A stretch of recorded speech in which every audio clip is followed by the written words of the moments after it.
Hello everybody, मैं Imtiaz Ahmed YouTube channel ITZ English में आपका स्वागत करता हूं। आज के इस पीरियड में हम लोग एक और नाउन मैटेरियल नाउन को सब्जेक्ट बनाएंगे। इसके पहले वाली पीरियड्स के अंदर हमने प्रॉपर नाउन और कॉमन नाउन को 1 बाय 1 करके सब्जेक्ट बनाया है। आइए सबसे पहले समझते हैं कि मैटेरियल नाउन क्या होता है। तो नाउन का मतलब होता है नाम, और नाम का मतलब संज्ञा। ठीक है, संज्ञा। अब ये नाम या अब ये संज्ञा कैसी है? तो मैटेरियल है। मैटेरियल का मतलब होता है द्रव्यवाचक।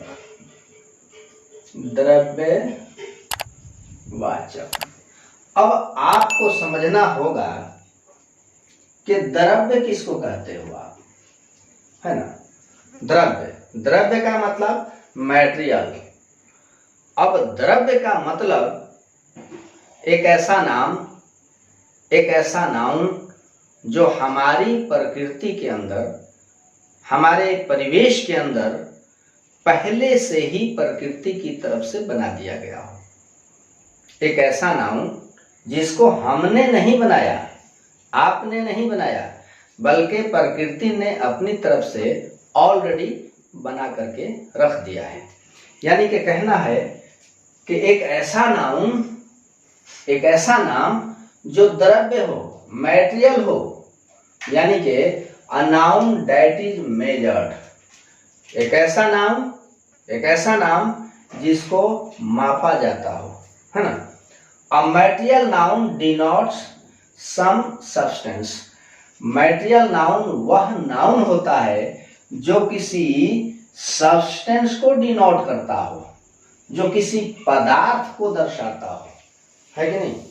एक ऐसा नाउन जो पदार्थ को दिखाता हो, वस्तु को दिखाता हो, है ना, सब्सटेंस को दर्शाता हो, वह हमारा क्या होता है? मैटेरियल नाउन होता है ना? जैसे आप एग्जांपल लो कर देखो, आयरन। अब आयरन को हमने नहीं बनाया, आपने नहीं बनाया, बल्कि ये प्रकृति के अंदर पहले ही से उपलब्ध है। हम इसको नापते हैं, तौलते हैं, है कि नहीं? यानी कि ये हमारा मैटेरियल नाउन है। अगला देखो, मिल्क नाप तौल होता है, यानी कि ये क्या है? मैटेरियल नाउन है। राइस मैटेरियल नाउन है। गोल्ड, है ना? सॉइल, सैंड,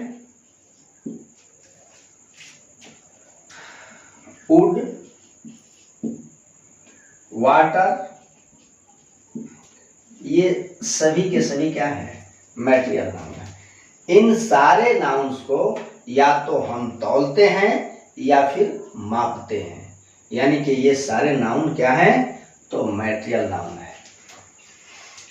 अर्थात थोड़े से शब्दों में मैटेरियल नाउन को डिफाइन करने के लिए हम कह सकते हैं कि जिस नाउन को मापा जाए या फिर तौला जाए वह हमारा मैटेरियल नाउन होता है, द्रव्यवाचक संज्ञा होता है।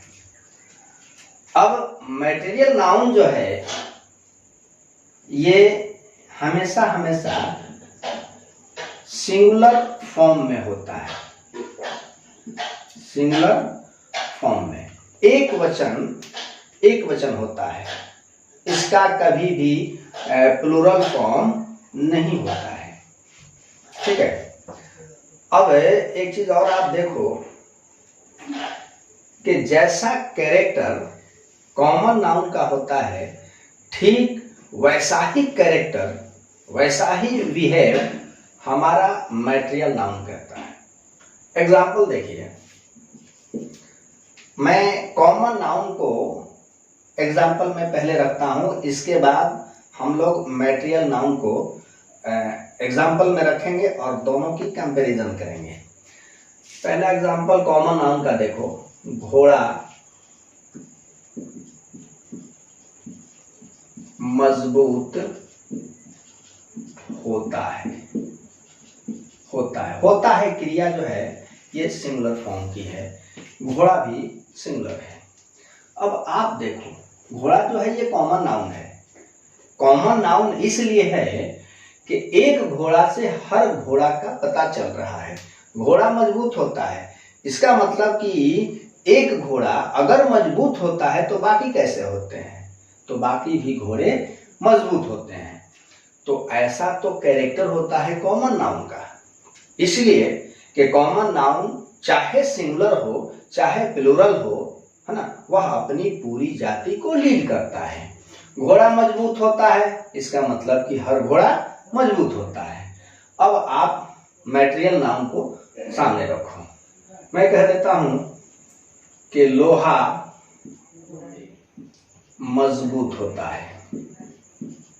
लोहा मजबूत होता है, तो कॉमन नाउन के फेवर में घोड़ा मजबूत होता है तो हर घोड़ा मजबूत होता है, और लोहा मजबूत होता है तो हर लोहा मजबूत होता है। हर लोहा का मेरा मतलब ये लोहा चाहे अमेरिका का हो, फ्रांस का हो, जर्मनी का हो, इंडिया का हो, अगर वो पदार्थ लोहा है तो फिर कैसा होना चाहिए, तो मजबूत। यानी कि ये चूंकि मटेरियल नाउन सिंगुलर होता है, यानी कि लोहा सिंगुलर है, लेकिन एक लोहा हर लोहे की मेरिट बता रहा है, चाहे वह लोहा कहीं का भी हो।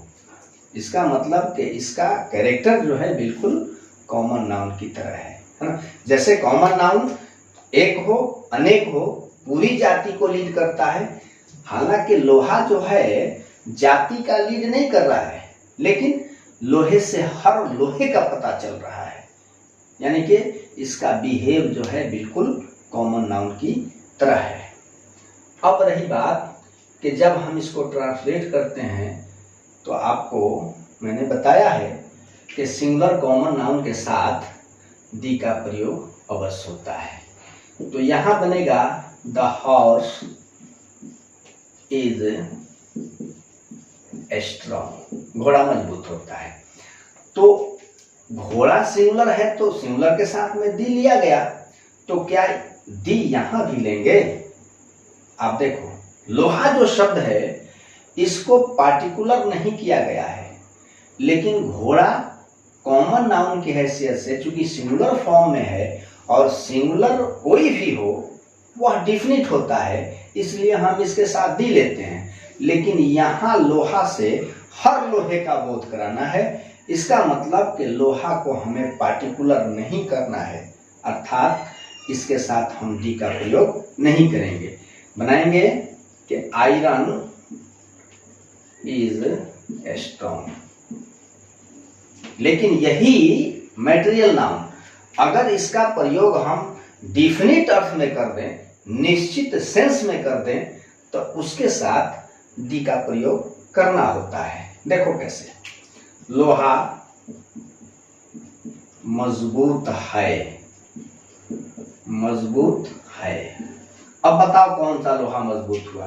दुनिया का सारा लोहा मजबूत हुआ? नहीं, बल्कि एक पार्टिकुलर लोहा मजबूत हुआ।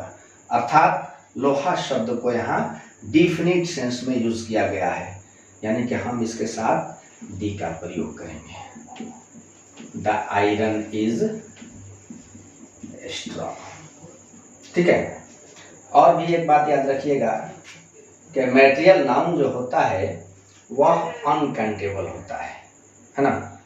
अनकाउंटेबल, अनकाउंटेबल का मतलब ऐसा नाउन जिसको गिना नहीं जा सके, लेकिन कभी कभी मटेरियल नाउन को हम काउंटेबल नाउन बना करके यूज करते हैं। एग्जाम्पल देखो, मैं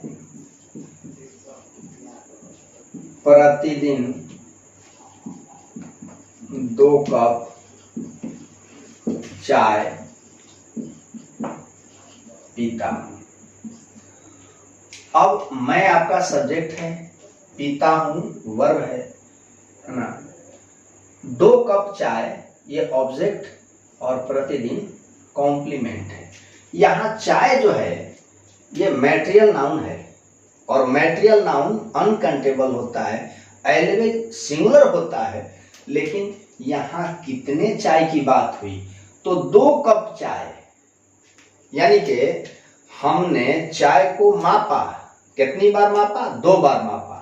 तो कितनी चाय हुई? तो 2 चाय हुई। हम लोग नॉर्मली बोलते हैं कि 2 चाय लाइए, 3 चाय लाइए। इसका मतलब कि जब हम उसको मेजर करते हैं, मापते हैं, तो उसकी काउंटिंग बन जाती है, 1 2 4 हो जाता है। तो 2 कप चाय, इसको काउंटेबल बनाया गया है। अब बनेगा कैसे कि I take 2 cups of tea daily. मैं प्रतिदिन 2 कप चाय पीता हूं, है ना। तो 2 cups of T, 2 cups of T, ये आपका टी को काउंटेबल बनाया गया है ना।